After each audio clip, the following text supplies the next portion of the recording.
Welcome to the midlife crisis.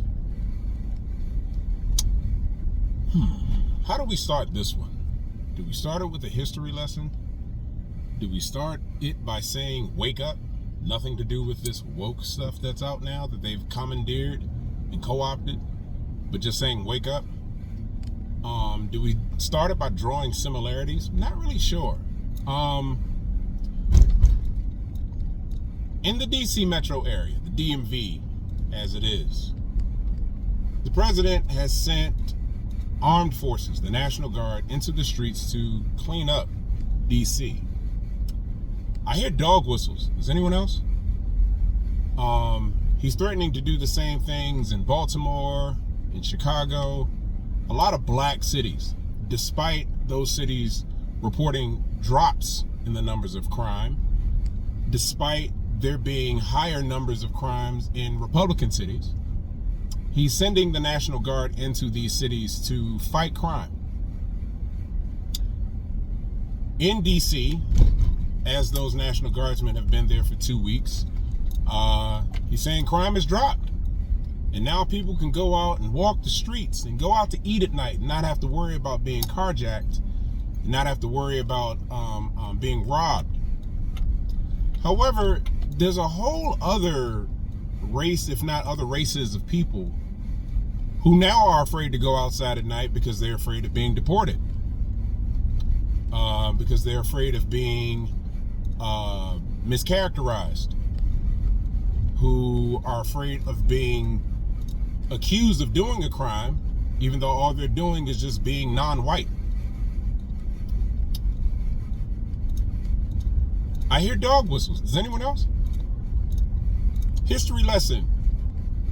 Police were started in this very country to chase slaves, to chase runaway slaves. They wanted to, round them back up, get them back to their plantations, to keep law and order. That seems to be a very often used term when it comes to basically taking non-whites off the street to make things safer for whites. Because when you talk about these rates of crimes and things like that, you never hear about what the whites do. You hear about black on black crime all the time. You never hear about white on white crime, even though they kill each other too, just like black people. I'm not saying it's wrong. I'm just saying it's equal on both sides, if not lopsided on the that fairer side, if you will.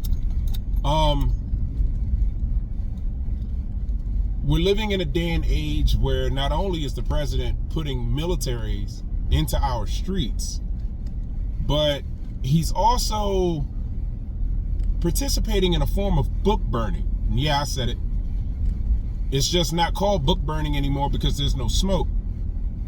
But when you can alter the way that the Smithsonian reports on history, when you can stop certain schools from teaching certain things, when you can withhold the information or make it unobtainable to certain people. That was the whole purpose of book burning. You got to think, book burning by the Nazis was done at a time where there was no internet, there was no television, there was no social media. So the only way that you could get and pass around information is through books. And if you didn't want people to have that information, what's the most efficient way to get rid of a paper substance or paper object? You burn it. Burns up pretty good. Produces a lot of smoke, produces a lot of light, produces a lot of energy in the form of heat, produces a lot of things. But now, in the digital age, you don't have to burn anything. You can just delete it. You can just block it. And the president's doing that. I know a lot of people have made videos about the president. I know a lot of his, what would you call them? His critics have likened him to Hitler. But again, I hear dog whistles. Does anyone else? I see history repeating itself in a much more covert and silent way. Because again, we don't have to strike a match so much as all we need to do is click a button on a keyboard. I don't understand why more of us are not upset at this.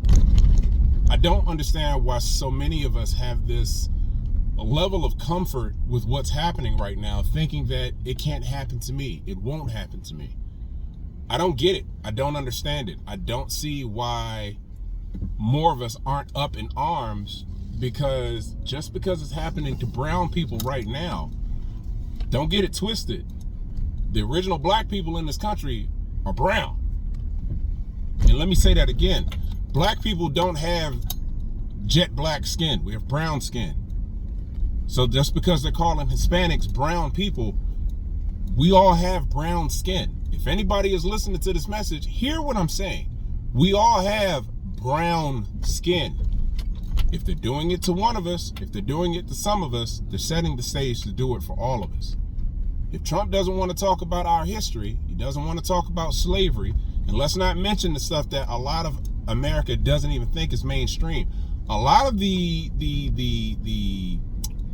maladies that were inflicted upon black people in this country, not all of them, they didn't enslave, Hispanics, but there were whites only signs up in Hispanic neighborhoods, up in Mexico and New Mexico, Arizona.